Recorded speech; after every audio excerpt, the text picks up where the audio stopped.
noches para todos. Bienvenidos a este webinar sobre principios éticos en la relación entre profesionales de la salud, sociedades científicas y la industria farmacéutica. En la actualidad, la colaboración entre estos actores es fundamental para avanzar en la investigación y el tratamiento de enfermedades. Sin embargo, es crucial abordar los desafíos éticos que surgen en estas relaciones para garantizar los intereses de nuestros pacientes siempre sean la prioridad. A lo largo de este webinar exploraremos los principios éticos que nos deben guiar estas relaciones, discutiremos los desafíos y las oportunidades que se presentan y reflexionaremos sobre cómo podemos trabajar juntos para promover una atención médica de alta calidad y ética. Por lo tanto, les doy la bienvenida, mucho gusto. Mi nombre es Natalia Lemos Calle, soy médico pediatra, presidente actual de la Regional Bolívar. Esta noche tenemos como panelista al doctor David Espinal, médico pediatra del CES. Actualmente es el director y consultor del Comité de Bioética del Hospital Pablo Tobón Uribe y es miembro activo junto conmigo del Comité de Bioética de la Sociedad Colombiana de Pediatría. Bienvenido, doctor, y bienvenidos a todos a este webinar. Muchas gracias, doctora Lemos. Bienvenido, buenas noches para todos.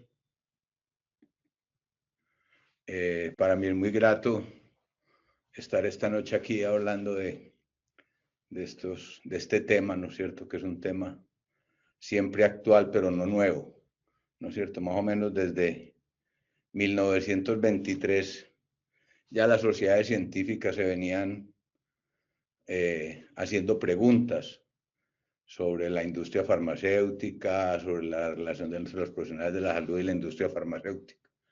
Entonces, por lo tanto, no es un tema nuevo, ¿no es cierto? Es un tema que yo creo que amerita un abordaje desde la ética para poder hacer un análisis de nuestras dificultades, de nuestros conflictos de intereses, de cómo debería ser la relación entre todos los profesionales, las instituciones científicas, el Estado y la industria farmacéutica, buscando, como dijo la doctora Natalia, el mejor beneficio para nuestros pacientes. Por lo tanto, como dijo la doctora Ana Gómez, la alianza responsable y transparente, y esos dos términos me parecen que son muy importantes, que los tengamos en cuenta desde el principio, ¿no es cierto?, de los profesionales de la salud y la industria farmacéutica, es, sin lugar a duda, el mayor beneficio que puede tener una relación médico-paciente, un sistema de salud y además esta relación, si es responsable y si es bien llevada, si es con un buen análisis de los conflictos de interés, sirve para el desarrollo continuo de los médicos, ¿no es cierto? Que es una de las pilares de la atención, ¿no es cierto?, de la industria farmacéutica, que es promover la educación continua. Entonces no debemos mirarlo como una guerra, no debemos mirarlo como una batalla, debemos mirarlo como una alianza, ¿no es cierto? Siempre y cuando sea buena para los pacientes, para los médicos, para la industria farmacéutica y para el Estado, seguirá siendo una alianza responsable. Un poquito de historia, ¿no es cierto? Los farmacéuticos clásicos con sus pósumas y sus fórmulas maestrales, pero principalmente con su presencia. Yo creo que ese es lo más importante, ayudan al enfermo a curarse. Entonces, eso no lo podemos perder, ¿no es cierto? Tenemos que tener en cuenta, y es un principio que lo vamos a llevar siempre desde este momento hasta el final, ¿no es cierto? Tratamos enfermos, no tratamos enfermedades, porque lo que está pasando, y eso más tarde lo hablaremos, es que no podemos medicalizar las enfermedades ni medicalizar a los enfermos. Tenemos que hacernos conscientes que la relación es con el enfermo y esa relación tiene que ser primordialmente desde el punto de vista humano, más que desde el punto de vista ontológico. Y ahí está la esencia, ¿no es cierto? Nuestra razón de ser son los pacientes, ¿no es cierto? La pediatría existe porque existen los pacientes, ¿no es cierto? Los hospitales existen porque existen los pacientes. Los medicamentos existen porque existen los pacientes. Entonces, si no existieran pacientes, pues no había medicamentos, ¿no? No existiríamos los pediatras ni los hospitales. Entonces, el centro, el eje de toda la visión que debemos tener esta noche, es el paciente visto como un ser humano, ¿no es cierto? Y si nos vamos por allá a 1853, un señor Gail Borden hizo un viaje en un transatlántico y le llamó mucho la atención y le causó una gran impresión que un bebé se murió por falta de leche fresca. Entonces él era un químico y se bajó del barco y lo que dijo es cómo se va a morir la gente por falta de leche. Entonces cogió, hizo una mezcla y evaporó el agua de la leche y la mezcló con azúcar. ¿Y qué produjo? La leche condensada, ¿no? El primer sucedáneo de la leche materna, ¿no? ¿Cuál era el objetivo de Gail Borden? Salvar las vidas de esos niños que vio morirse por falta de leche fresca. Pero ¿qué vino después? Que él creó una empresa, ¿no? Una industria, y la industria como tal pues tenía que tener unos objetivos también económicos. Algunos de los que estamos aquí presentes posiblemente le tocó que su pediatra le mandara a la mamá si era de bajo peso o tenía alguna dificultad, leche condensada. Entonces, el primer objetivo de Gail Borden era salvar las vidas, pero después tuvo un objetivo farmacéutico y creó una empresa que finalmente fue a parar a las arcas de Nestlé. Y hoy en día todavía la leche condensada ya no la usamos, ¿no es cierto? Y está satanizada por la cantidad de azúcares, pero fue una de la primer sucedáneo que hubo de la leche materna. Y entonces tenemos que hablar, como dice Manuel Levinas, de la dignidad, ¿no es cierto? De la dignidad del paciente, que es el niño, ¿no es cierto? Y la dignidad constituye una modalidad de lo bueno, de lo valioso, de lo positivo, ¿no es cierto? De lo que está dotado de una categoría superior. Y los que estamos dotados de categoría superior somos los seres humanos, ¿no es cierto? Yo no tengo nada contra los animales, yo tengo perro, tengo gato, pero el perro mío no se levanta ni es más digno ni menos digno toda la vida, todos los días es perro, ¿no es cierto? Pero entonces un niño si le hacemos un reconocimiento del tal como el niño, entonces es una persona digna. Uno no es el que se hace digno, la dignidad está por el reconocimiento que nos da el otro, ¿no es cierto? Y eso es lo que nos hace de una categoría superior, porque nosotros somos los únicos seres que podemos reconocer al otro, lo podemos hacer valioso y le podemos hacer actos bondadosos que le eleven más su categoría. Eso es la dignidad. Entonces, lo primero que tenemos que hacer es respetar la dignidad del niño y tenerla presente para que los actos que hagamos con él sean de la mejor calidad y dentro del marco moral más posible. ¿No es cierto? El paciente, ¿quién es? Es un otro que necesita de nosotros. Acuden de nosotros a pedir ayuda. ¿Por qué? Porque su biografía está fracturada. ¿No es cierto? Nosotros no exponemos nuestra capacidad técnica, pero el otro es el que expone su integridad y su enfermedad. Entonces, no ayudarle, omitir acciones o realizar acciones en beneficio de terceros sería para mí una clara conducta no ética y diría muy más bien inmoral.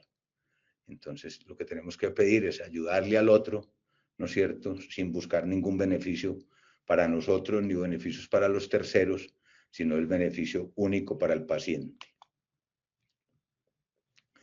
Siempre que vamos a hablar de ética, pues la ética y la bioética son el arte de hacernos preguntas.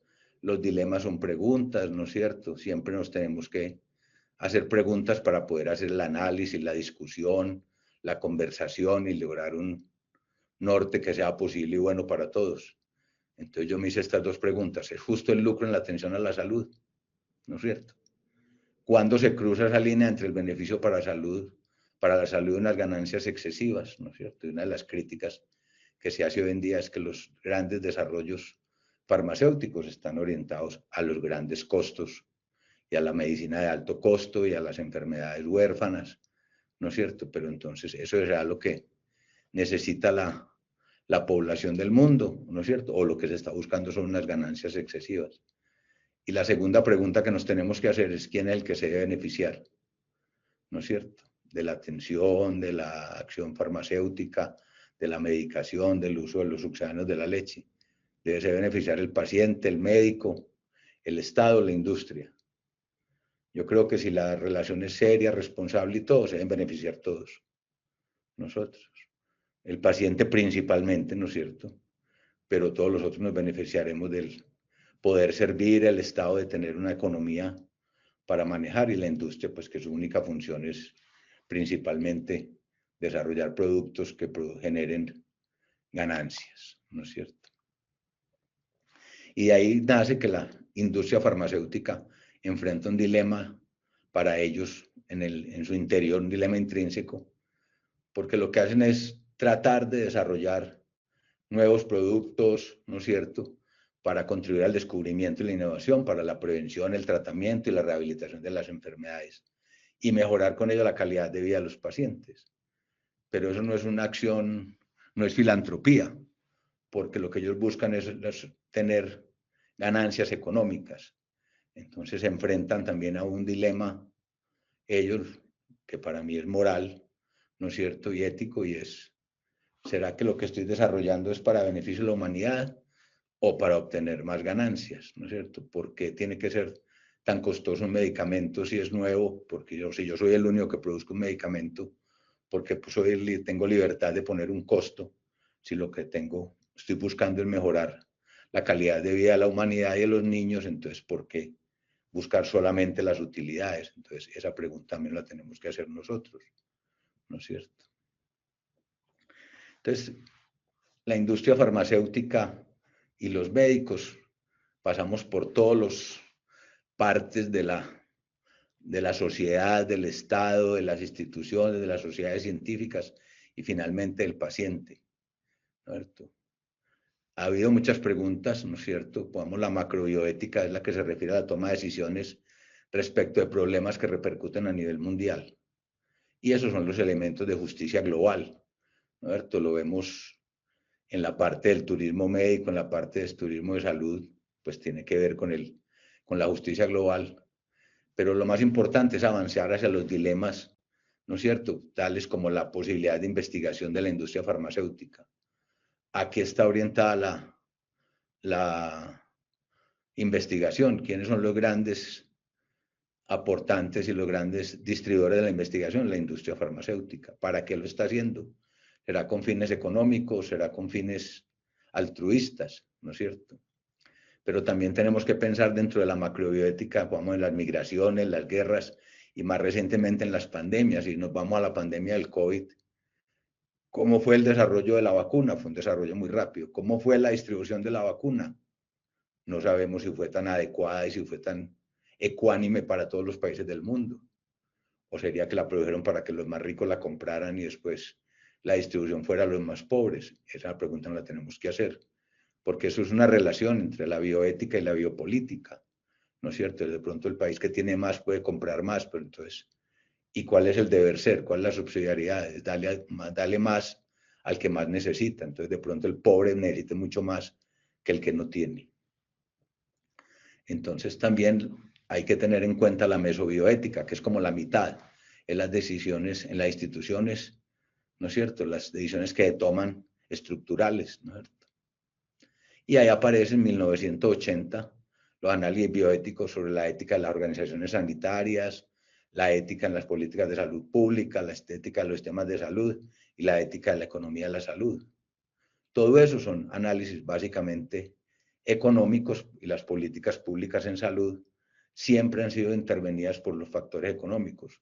Pero tenemos que tener en cuenta que la industria farmacéutica puede intervenir en todas estas cosas, ¿no es cierto? Y cuando va a entrar un nuevo medicamento, cuando van a poner una nueva vacuna, ellos hacen su intervención buscando un beneficio que puede ser para la comunidad, pero que también principalmente pueda tener un beneficio económico. Entonces, eso es muy importante. Pero tenemos que tener en cuenta que en cualquiera de los procesos de la macrobioética, de la mesobioética y de la microbioética, nosotros, las personas del área de la salud, somos los artistas principales, ¿no es cierto? Si no hay formulación por parte de nosotros, no hay desarrollos, ¿no es cierto?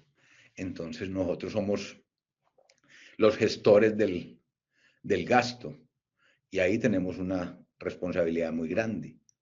Y finalmente, pues aparece la microbioética, que es lo que tiene que ver con el comportamiento personal y la toma de decisiones sobre mi propio cuerpo o en el cuerpo del otro, que es el paciente. y es lo que llamamos la bioética clínica. Primero apareció la bioética clínica hacia los años 70, que la mesobioética y la microbioética, pero mire, era que todos se traspasan los unos a los otros, porque finalmente pues los que tomamos las decisiones es sobre el otro, sobre las enfermedades, sobre las necesidades del otro de recibir un tratamiento. Entonces eso tiene que ver con los sistemas de salud y tiene que ver con la distribución de los recursos. Entonces por eso la microbioética y los que la desarrollamos, que somos nosotros, las personas del área de la salud, tenemos que tener en cuenta esto, ¿no es cierto? Kinder dice que un dilema ético, y eso es lo que vamos a hablar esta noche de los dilemas éticos, no es una elección entre lo correcto y lo incorrecto, sino entre dos opciones que pueden ser correctas. Y eso es muy importante, ¿no es cierto? Porque es que no es hablar de decir que es bueno, que es malo. Eso no es la bioética, sino de las dos opciones que puedan ser correctas, cuál puede ser la más adecuada, la de mayor beneficio, la que produzca menores riesgos en algún momento de tomar una decisión. Entonces eso tiene que tener un razonamiento moral, ¿no es cierto? Tiene que tener un proceso de indagación, de preguntas, de conocer, de ir al fondo, ¿no es cierto? Tiene que tener un cuestionamiento crítico, pero lo más importante es que tenemos que tener una argumentación y una capacidad de con la confrontación de las posturas, ¿no es cierto? No venimos aquí a dictar cátedra, vinimos aquí a tratar de resolver los dilemas éticos, ¿no es cierto? Y los dilemas éticos pueden tener diferentes posturas. Entonces que tenemos que tener muy buena capacidad de diálogo, mucha capacidad de entender la postura del otro, ¿no es cierto?, para poder argumentar y buscar el mejor beneficio para los pacientes. Entonces, eso es muy importante. Los dilemas no es elegir entre lo bueno y lo malo, sino en las opciones que puedan ser mejores, inclusive opciones que pueden ser correctas, ¿no es cierto? ¿Qué pasa con los dilemas éticos? Pues los dilemas éticos nos interpelan principalmente en nuestra parte moral, no en nuestra parte técnica, ¿no es cierto? Y yo siempre digo que a veces es más difícil tener una solución desde el punto de vista moral que desde el punto de vista técnico, ¿no? Es muy fácil decidir hacer una apendicectomía, empezar un ciclo de quimioterapia, pero a veces tomar una decisión sobre adecuar un tratamiento terapéutico o tomar una decisión sobre si lo que le va a hacer al paciente es adecuado o no, eso es más difícil. Entonces, eso plantea la necesidad de obrar correctamente, ¿no es cierto?, sin tener influencia de terceros, tratando de evitar el daño, ¿no es cierto?, siendo consciente de las consecuencias de nuestros actos y buscar el mayor beneficio para la mayoría de los pacientes y para la mayoría de los que lo necesitan. Entonces, esto es muy importante, ¿no? A veces hay más dificultad para tomar los actos morales que los actos técnicos, ¿no es cierto? Y las decisiones siempre deben buscar el mayor beneficio del niño, ¿no es cierto? Ese es el centro y ese es el eje, y ya lo hemos hablado varias veces aquí. Entonces, si lo que buscamos es el mayor beneficio del niño, eso es un deber deontológico. ¿Por qué? Porque es una norma. Usted debe buscar el mayor beneficio para el niño, ¿no es cierto? Pero eso tiene un componente moral que obliga al médico a ser completamente independiente de condicionamientos que limiten su libertad de actuar, o sea, su autonomía, ¿no es cierto? Buscando el mejor interés económico, de salud del paciente y de quien asuma los gastos, ¿no es cierto? Y esto es una parte muy importante, ¿no es cierto? Qué tan independiente, o sea, lo que les decía al principio, qué tan transparente y qué tan responsable debo ser yo de mis actos cuando voy a tomar una decisión sobre un acto médico, ¿no es cierto? Y tengo que hacerme preguntas si hay algo que me esté condicionando o no ese actuar, ¿no es cierto? Buscando siempre el mayor beneficio del paciente. Entonces vamos a hablar sobre uno de los temas, ¿no es cierto?, sobre los cuales la mayoría de la literatura gira, y es el análisis de los intereses, de los conflictos de intereses. Entonces, yo dije, pues busquemos qué es un interés. Un interés es la inclinación del ánimo hacia un objeto, una persona o la conveniencia o beneficio en el orden moral o material. Y eso es muy importante, o sea, entonces un interés es una mezcla de cosas, ¿no es cierto? Yo que estoy buscando el mejor beneficio material, o sea, el beneficio económico, el beneficio del paciente o mi beneficio moral. Entonces yo creo que no son conflictos de interés, sino tal vez interés en conflicto, como dice Eduardo Arribas Larsay. Él dice que puede tener uno más bien intereses en conflicto cuando tiene busca un beneficio material, moral. Entonces poner eso en equilibrio a veces es muy difícil, ¿no es cierto? En cambio, conflicto es un problema, es una cuestión o materia de discusión. Eso es un dilema, ¿no es cierto? Cuando uno tiene una cuestión o alguna materia, alguna pregunta para discutir, es un dilema. O también es un apuro, una situación de desgracia de difícil salida, ¿no es cierto? Que lleva a coexistencia de tendencias que son contradictorias en el individuo. ¿No es cierto? Uno tiene un conflicto cuando tiene situaciones que le hacen tomar, que lo ponen en contravía la una de la otra. Y eso es muy importante. Yo siempre digo que si a mí me duele la fosa ilíaca derecha, tengo 18.000 leucocitos y el TAC dice que tengo una apendicitis, pues no hay ningún conflicto. Pero cuando tengo varios caminos y tengo que decidir cuál es el más adecuado, ahí sí puedo tener conflictos de intereses, ¿no es cierto? Y esto es muy importante que lo vamos entendiendo. Porque de ahí surge este concepto del conflicto de intereses. Surge cuando circunstancias pueden influir, o sea, producir un sesgo de una manera inapropiada en el juicio o las acciones de un profesional o una institución, llevando a priorizar un interés secundario, económico, de prestigio, frente a un interés primario, la seguridad del paciente o la validez de una investigación. Entonces, eso es un conflicto de intereses. Cuando hay circunstancias que cambian o priorizan de manera diferente mi actuar, ¿no es cierto? Por un interés secundario, ¿no es cierto? Más que por un interés primario. Y ahí empieza uno de los dilemas grandes, ¿no es cierto?, que tenemos que resolver y que nosotros debemos hacernos conscientes y debemos hacer públicos. ¿No es cierto? Yo siempre digo que se entiende que hay un conflicto de intereses cuando la opinión del profesional sobre la atención directa de un paciente puede ser influenciada indebidamente por un segundo interés, ¿no es cierto? Entonces, ese segundo interés puede ser muchas cosas, puede ser económico, puede ser de educativo, puede ser de regalos. Entonces, ¿qué tanto esa atención directa de un paciente puede ser alterada o indebidamente influenciada por un segundo interés?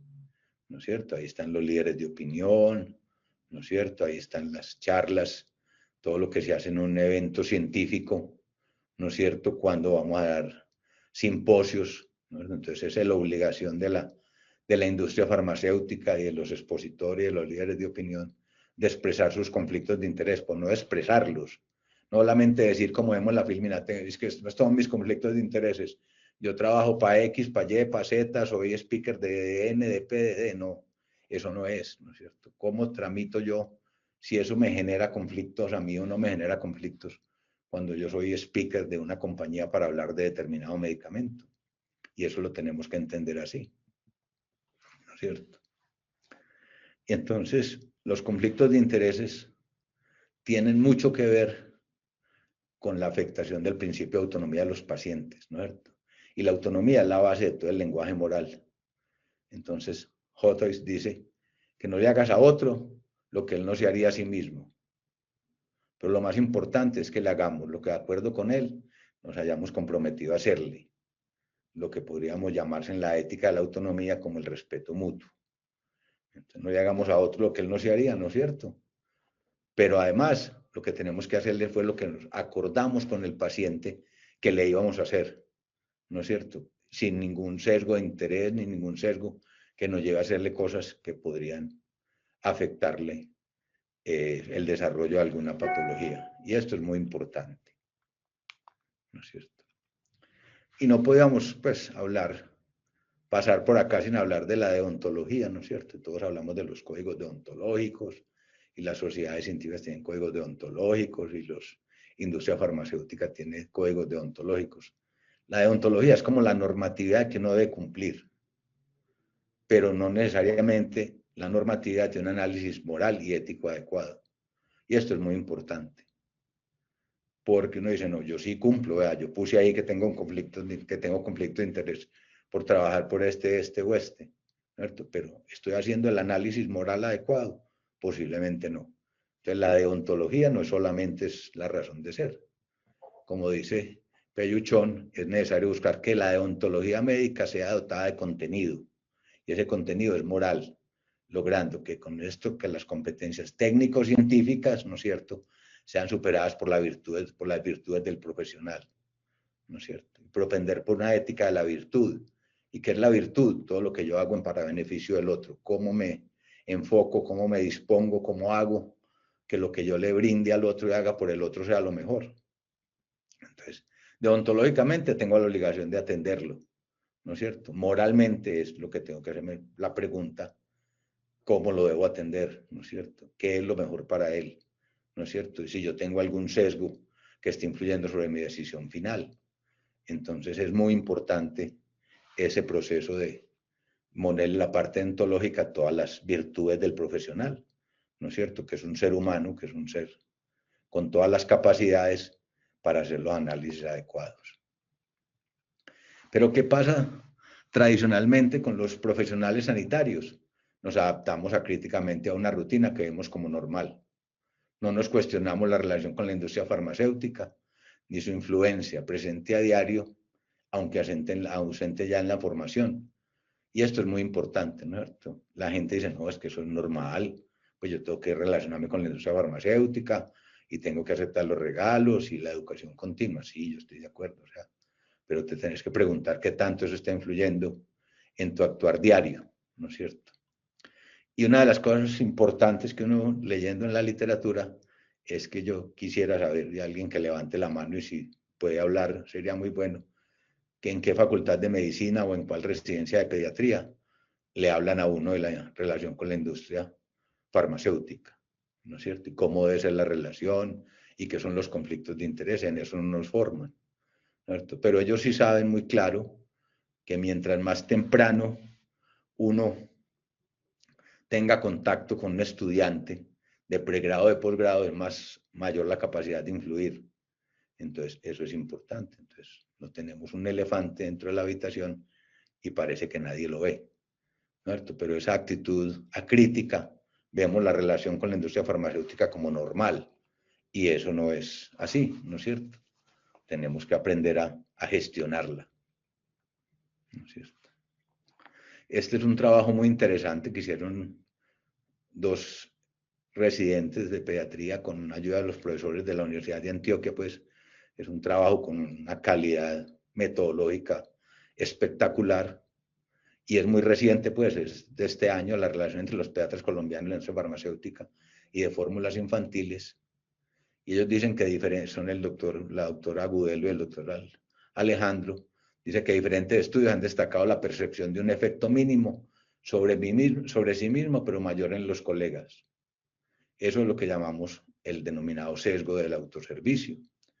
Los clínicos consideramos que somos más racionales y críticos que sus pares e se atribuyen a sí mismos sus éxitos y a los otros le atribuimos los fracasos, considerándonos mejores para discernir lo bueno de lo malo. Entonces, fíjese, verán, ¿no es cierto? Pensamos que miramos, como dice la doctora Juliana Lopera, el ojo como la paja en el ojo ajeno, ¿no es cierto? Nosotros no. No es que yo soy mucho mejor para hacer los análisis y todo, ¿no es cierto? Y eso no es cierto, ¿no es cierto? Es el pecador justificado, me estoy justificando, y eso es el sesgo del autoservicio, ¿no es cierto? Entonces, ¿cuándo surge el problema moral? El problema moral surge cuando la influencia de un interés secundario puede amenazar la ética de una decisión profesional, o sea, de un interés primario. Cuando eso se trivializa o se acepta como algo natural, es donde tenemos el problema. Entonces, el primer requisito y la primera mensaje grande es que tenemos que gestionar prudentemente nuestros conflictos de intereses, o sea, que reconozcamos su existencia, ¿no es cierto? ¿Qué es? Tener conciencia de que estos intereses secundarios pueden producir comportamientos que no son adecuados, ¿no es cierto? Entonces, cuando nosotros tengamos esa conciencia de que el interés secundario, o sea, el beneficio económico, el beneficio profesional, y no el interés primario, que es el beneficio del paciente, está interfiriendo sobre mi actuar médico, es cuando tengo conflictos de intereses y los debo gestionar adecuadamente. ¿No es cierto? Entonces, ¿cómo podríamos gestionar los conflictos de intereses por parte de las instituciones, ¿no es cierto?, de las sociedades científicas? Entonces, sí hay formas de gestionar los conflictos y hay propuestas, ¿no es cierto?, por normativas explícitas, por medio de sus órganos de gobierno. Entonces, vamos, en España hay sociedades científicas que no aceptan la relación con la industria farmacéutica, ¿no es cierto? Hay unas que tienen normativas sobre la relación con la industria farmacéutica, tienen normativas sobre cómo se debe hacer un congreso, ¿no es cierto? También se pueden nombrar comisiones ad hoc, ¿no es cierto?, que puede ser comisiones de gente con conocimiento sobre bioética y ética, ¿no es cierto?, y códigos deontológicos, o personas de los comités de bioética que formen esas comisiones ad hoc para tratar de gestionar los conflictos de intereses. Pues lo más importante de todo es que para uno gestionar un conflicto de interés tiene que tener profesionales con sensibilidad ética, ¿no es cierto?, donde expongan las matices, las circunstancias implicadas, que ¿quién lo conoce mejor que el profesional? Nadie, que es el que está de frente al paciente, que es el que está diciendo, como digo yo, con el lapicero en la mano, para hacer un acto médico, ¿no es cierto?, y formular alguna cosa o desarrollar algún producto nuevo o hacer alguna investigación. Entonces, para uno gestionar un conflicto de interés tiene que tener un personal profesional que tenga sensibilidad ética, ¿no? Entonces se puede gestionar a través de normas, pero yo diría la mejor forma de gestionarlo para mí sería a través de comisiones ad hoc o de comités de bioética, ¿no es cierto? Hay otras metodologías, ¿no es cierto? Y es con la declaración pública. O sea, la declaración pública que yo hago de cómo gestiono mis conflictos de interés. Cuando tengo algún conflicto de interés, alguna cosa que requiere un análisis, cómo hago para que yo lo haga público, ¿no es cierto? Y eso no interfiera con nada, ¿no es cierto? Otra también es pues con la revisión o con la autorización de los comités ad hoc. Vamos, la Sociedad Colombiana de Medicina Interna tiene un comité, que es el Comité de Relación con la Industria Farmacéutica. Pero el último punto es tal vez el más importante, y es la inhibición o la recusación. Inhibición es que yo decido no iniciar un proceso a un paciente porque considero que, a pesar de que la tecnología, la ciencia y la industria diga que se puede hacer, no es adecuado para ese paciente. O cuando me doy cuenta que lo que estoy haciendo no es lo adecuado y no está siendo benéfico para el paciente, hago una recusación, o sea, me retiro. Entonces, yo diría que lo más importante es que reconozcamos los conflictos de intereses y los gestionemos. Ahí está la ciencia de todo. También hay otras sugerencias, es tener un banco de ideas, o sea, como se van gestionando conflictos de intereses, se van montando en un banco.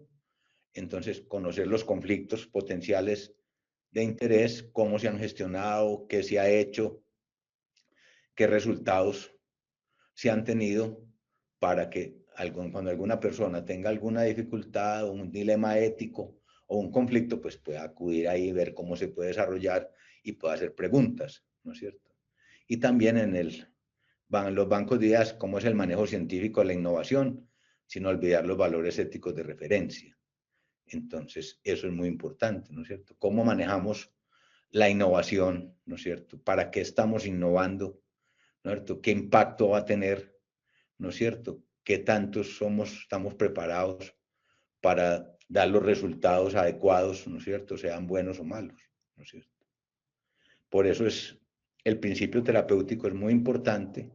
Tenemos que tener precisión de los riesgos que vamos a asumir en cualquier acto, sea un conflicto, en un acto médico o en una investigación, y cuál es el interés común de todos para esto. Entonces, esta es otra forma de gestionarlos. Entonces, esa es la parte de los conflictos de intereses, ¿no es cierto? Pero tenemos también que hablar algo de la industria farmacéutica.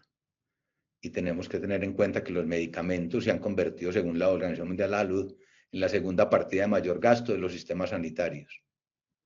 Entonces, miren la importancia que tiene para todos, para nosotros como personal de la salud, para los pacientes, para los estados, ¿no es cierto? Y para la industria farmacéutica, ¿no es cierto?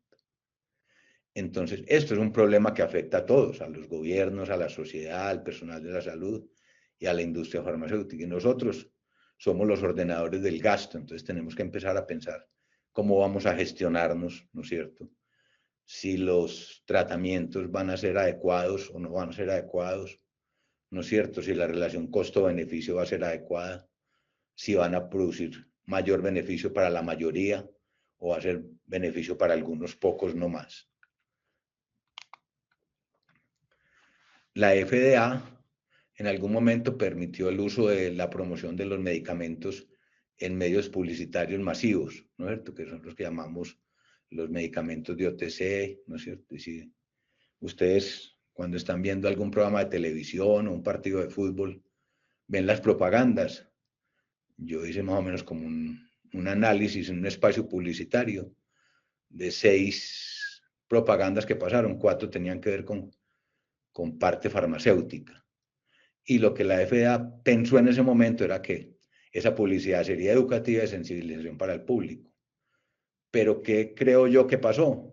Que le dio la oportunidad a la industria farmacéutica de anunciarse directamente al público y empezó a crear mercados para sus productos, ¿no es cierto? Y empezó a intervenir en el tratamiento de los pacientes, ¿no? Entonces, y si uno que hace práctica clínica diaria, ¿no es cierto?, ve cómo los pacientes muchas veces llegan tomando los productos que están en la televisión. Entonces la industria farmacéutica permeabilizó, pues, si me entienden, nos sacó a los personal del área de la salud, ¿no es cierto?, con aprobación de la FDA, ¿no es cierto?, y fue directamente al usuario final de sus productos, que es el paciente, y ahí empezó tal vez la medicalización de muchas de las enfermedades, y eso lo tenemos que tener en cuenta, ¿no es cierto?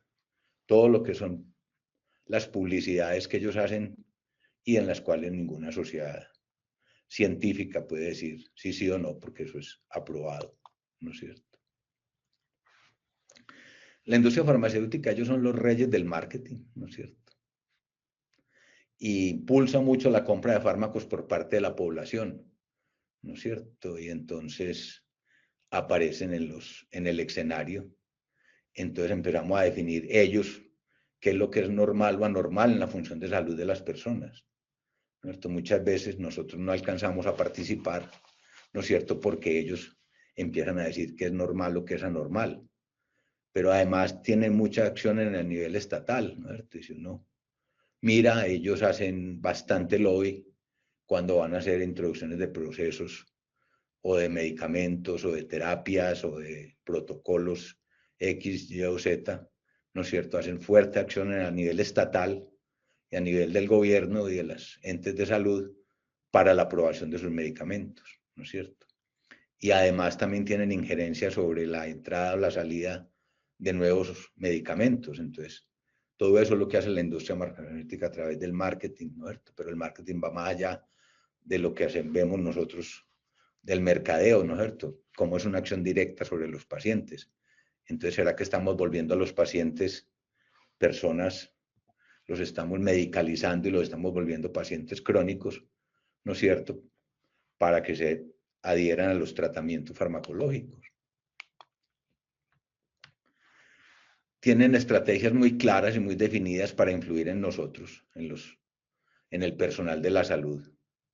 Y utilizan mucho una, y ellos dicen que es de las más efectivas, que es la denominada triple F: comida, lagos y amistad, ¿cierto? Y en los estudios que se ve uno que le hacen de entrevistas de todos, la mayoría del personal de la salud considera a los representantes como sus amigos. Entonces el amigo pues te invita a comer, te da regalos, pero ellos tienen analizado completamente cuál es el retorno de inversión de cada cosa que ellos hacen. Y nos crean a nosotros un conflicto en nuestra autonomía, en nuestra capacidad de decidir, ¿no es cierto? Entonces eso es muy importante, ¿no es cierto? Entonces eso es lo que uno tiene que gestionarse desde el punto de vista ético, ¿no es cierto? no nos podíamos ir sin hablar de los líderes de opinión, ¿no? Entonces, ellos forman sus médicos y los profesionales de la salud como líderes de opinión para sus diferentes actividades, ¿no? Todos hemos ido a un congreso y hemos entrado a un simposio donde un líder de opinión habla sobre un tema de un medicamento, de una enfermedad, ¿no? Muchas veces los speakers tratan de ser muy transparentes y hablan de todos los medicamentos, pero finalmente tienen que conducir y tienen que pasar por el que les está dando un aporte, ¿no es cierto? Entonces, ¿qué tan importante es eso en la promoción de los medicamentos, en el lanzamiento? Pero tanto influye en la opinión de los pares, ¿no es cierto? Porque entonces siempre los líderes de opinión son personas representativas, ellos los tienen muy claro, ¿no es cierto? Y cuántas veces yo quisiera hacer la pregunta a todos, hemos visto que un líder de opinión nos hable de efectos secundarios de un medicamento o efectos indeseables. Ahí es donde tenemos que pensar que no solamente debemos expresar el conflicto de interés, sino que lo debemos analizar, ¿no es cierto? A través de los líderes de opinión, los líderes de opinión deberían analizar sus posibles conflictos de intereses cuando están trabajando para una empresa, ¿no es cierto? O una industria farmacéutica. Entonces, eso es muy importante también. Pero no podemos salirnos de la industria farmacéutica, tenemos que pensar en ellos también, porque ellos son parte de nuestra educación médica continua, ¿no es cierto? Nos mantiene actualizados de las nuevas terapias y todo eso. Entonces, ¿qué hace la industria farmacéutica? Si ella debe desarrollar incentivos económicos, ¿cómo hace para no llegar a la medicalización de la vida entera, sin convertir a la persona en la situación de enfermo vitalicio o enfermo crónico? ¿Cuántas veces hay terapias que no son indicadas o que están indicadas, pero que no cambian el rumbo de una persona, ¿no? Hay muchos estudios en menopausia, en andropausia, ¿no es cierto? Los soportes hormonales, si se deben dar, si no se deben dar, ¿no? Entonces, la industria farmacéutica le trabaja duro, ¿no es cierto? Viendo a ver cómo se puede hacer que la gente se medicalice, ¿no es cierto? Y se convierta en un enfermo vitalicio crónico, ¿no es cierto? Perrius dice que gran parte de la investigación científica es un negocio dominado por el mercado. Entonces, ¿estamos desarrollando nuevos productos buscando el beneficio o estamos desarrollando nuevos productos buscando ampliar el mercado o tener un mercado de alto costo? ¿No es cierto? O cuántas veces hemos visto algún trabajo que diga este medicamento lo desarrollamos para la gran población del mundo que tiene esta necesidad. Esa pregunta nos la tenemos que hacer desde el punto de vista ético. Por eso, el progreso científico y médico está vinculado inequívocamente con el progreso moral, ¿no es cierto? Nosotros tenemos que reafirmar nuestros principios éticos y el primero es no hacer daño, ¿no es cierto? Primero no quiere no hacer daño, o sea, disminuir el riesgo, ¿no es cierto? Eso es muy importante y es lo que llamamos el principio de beneficencia. El principio de beneficencia es no haga daño, ¿no es cierto? Si no hace daño, va a generar acciones buenas, pero también tenemos que proteger a los vulnerables y los niños que son nuestra razón de ser. Como pediatras, pues son una de las poblaciones más vulnerables que hay.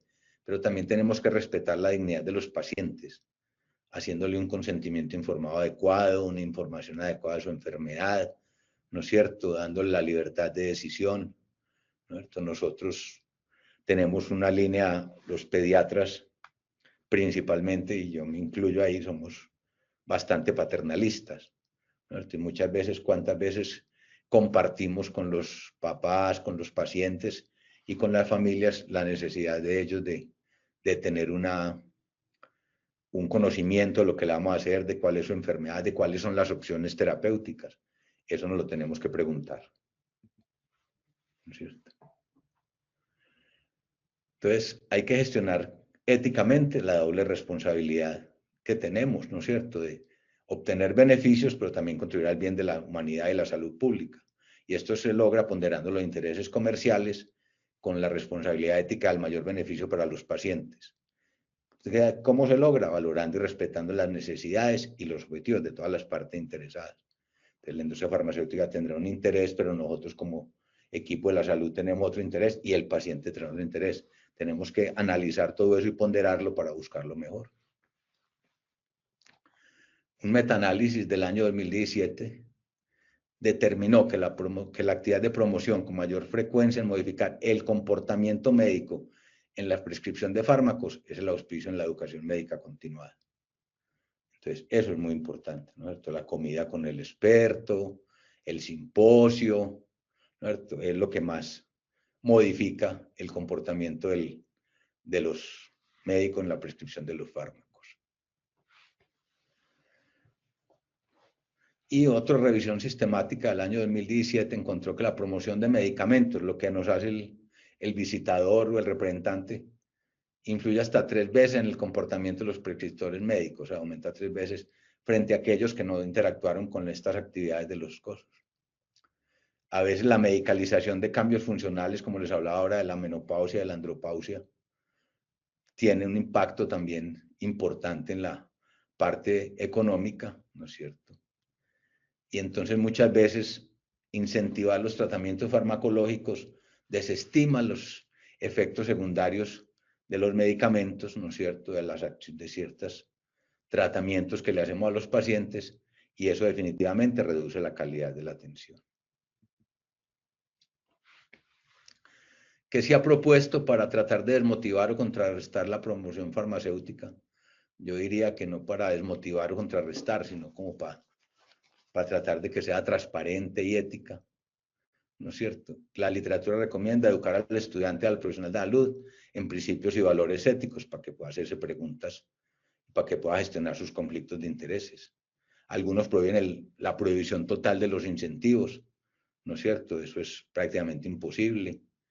Promover la independencia en los conocimientos es otro, en los conocimientos científicos es otra cosa muy difícil, porque definitivamente, pues, la industria farmacéutica es la que hace el proceso de educación continuada, ¿no es cierto? Y si no fuera por la industria farmacéutica, hacer congresos sería prácticamente imposible. Otra cosa es procurar el uso de los fármacos genéricos y generar posibles políticas públicas que sean eficientes buscando el beneficio de los pacientes. Ya para terminar, mi sugerencia o las ideas para llevar para el consultorio, para la casa, para el hospital, para donde vamos, es tener conciencia de los conflictos de intereses y gestionarlos éticamente, ¿no es cierto? No hay que satanizar la relación con la industria farmacéutica, hay que tener una relación que sea seria, transparente y responsable. Y lo más importante de todo es tener conciencia del papel principal que tenemos en gestión de la salud individual y pública de nuestros niños. Yo les agradezco mucho. Muchas gracias, doctor David. Bueno, vamos a ver unas preguntitas en el chat. La primera es, pues, cómo nosotros los profesionales de la salud podemos mantener esa independencia y objetividad en la relación con la industria farmacéutica, sobre todo pues cuando se trata de promoción de productos o participación de ensayos clínicos. Creo que ya usted dentro de sus conclusiones ha dicho que la gestión de esos conflictos nos va a llevar a tener un poco más de éxito pues, mantener esa independencia y tratar, pues, no sé usted qué otros consejos nos puede dar sobre cómo gestionar esos conflictos. Sí, lo más importante es que cuando uno tenga en la investigación clínica es el conocimiento completo del proceso de la atención, ¿no es cierto? Y que tenga la transparencia cuando estamos participando de que los resultados, sean positivos o negativos, deben ser publicados. ¿No es cierto? Que yo como investigador no sea manipulado por nadie, porque si hay un estudio que está produciendo un efecto negativo, yo lo debo publicar. ¿No es cierto? Y eso lo exigen hoy todos los grandes centros de investigación, la publicación de los resultados finales, independiente del efecto positivo o negativo. Entonces, De y hecho, antes que los perdón, investigadores conozcan todo el protocolo, porque los protocolos son de 600, de 700 páginas, pero entonces si no lo partimos, pues podemos estar sesgados. muy bien. Y como buena práctica clínica, pues como norma de buena práctica clínica es la publicación, sea positiva o negativa, de los resultados que hemos obtenido de esa investigación. Sí, Perfecto. señora.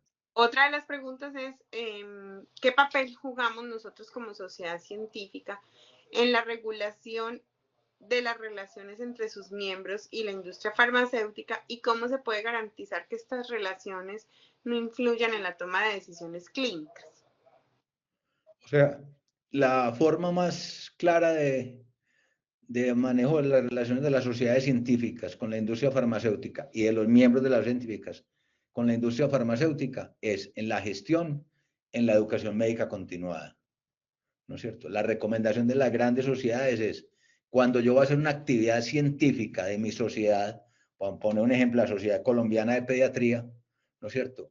El acto académico debe ser potestad solo de los miembros de la sociedad que organizan el Congreso, ¿no es cierto? No debe ser que entonces yo participo en este simposio, pero si me permite esto, no. O sea, no. Uno debe ofrecer a la industria farmacéutica, vamos a hacer un simposio de vacunación en meningococo, por poner un ejemplo, pues que es un tema tan actual, ¿no es cierto? Entonces, ustedes pueden participar, sí o no, ¿no es cierto? No que sea imposición de afuera de la industria a las sociedades científicas, ¿no es cierto? Hay que gestionar las relaciones comerciales, porque todas las sociedades científicas del mundo tienen relaciones comerciales, la relación comercial se debe gestionar a través de un comité ad hoc que ayude y busque con la sociedad científica, ¿no es cierto?, o el comité de bioética de la sociedad científica, si esa relación comercial es de beneficio para los pacientes, ¿no es cierto? Entonces, eso es muy importante, ¿no es cierto? Y en la educación médica continuada, pues tratar de que sea para la mayoría de los miembros de la sociedad y no para unos pocos, ¿no es cierto? Entonces, pongamos ellos, hay sociedades científicas que no promueven los almuerzos o las comidas de trabajo de un grupo, no, o sea, todo lo que sea para la mayoría de los asistentes o de la actividad. Entonces, eso es muy importante y que los miembros que van a hablar en las actividades científicas, pues hayan gestionado sus conflictos de intereses. Muy bien. Y por último, creo que tenemos esto, pues, que es cómo poder equilibrar los beneficios de la colaboración entre la industria y el profesional de la salud, sobre todo en aquellos temas de innovación, acceso a nuevos tratamientos, teniendo en cuenta pues estos riesgos de conflictos de intereses y que nos lleve a la promoción de intereses comerciales más que al interés propio del paciente. Eso está muy estudiado ya, ¿no es cierto? Y está muy analizado desde la ética, desde la economía y de todo. O sea, si no hay investigación de industria farmacéutica, no hay innovación. O sea, muy poquitos países del mundo producen innovación farmacéutica, innovación de protocolos, ¿no es cierto?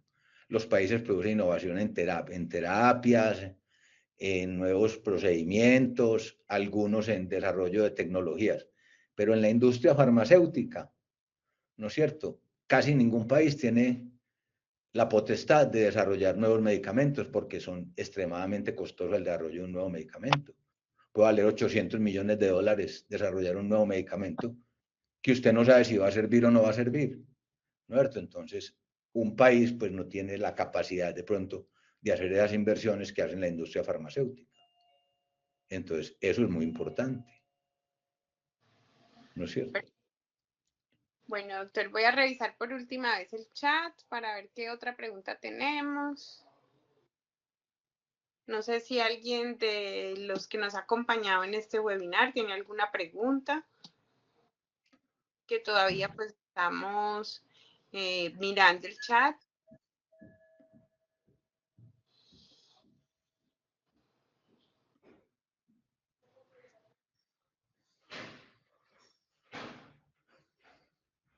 Bueno, pues en este momento no tenemos más preguntas, doctor David. Darle las gracias a las personas que se inscribieron, nos acompañaron en este webinar. También a darle la apertura de contarles que ya pues la Sociedad Colombiana de Pediatría tiene un comité de bioética que va a empezar a trabajar de la mano con la sociedad, a apoyar todas las actividades y que estamos pues también propendiendo por el beneficio de nuestros pacientes. Les damos las gracias, que tengan una feliz noche y muchas gracias, doctor David, por participar en este webinar. Muchas gracias a todos y ponemos a disposición otra vez, como es la doctora Natalia, el Comité de Bioética de la Sociedad Colombiana de Pediatría para ayudar a todos nuestros colegas y a nosotros también, ¿no es cierto?, a resolver nuestros dilemas, a que podamos hacer preguntas. La bioética no es un juicio, la bioética es un diálogo buscando el mayor beneficio para todos, ¿no es cierto?, para disminuir el estrés moral del equipo de la salud, para disminuir, ¿no es cierto?, para mejorar la relación con los pacientes y para que los recursos lleguen, la mayoría de los recursos, a la mayoría, ¿no es cierto?, que es lo que buscamos. Que tengan una feliz noche. Muchísimas gracias, doctor. Feliz noche para todos. Nos veremos en otro webinar. Bueno, que les va muy bien. Chao.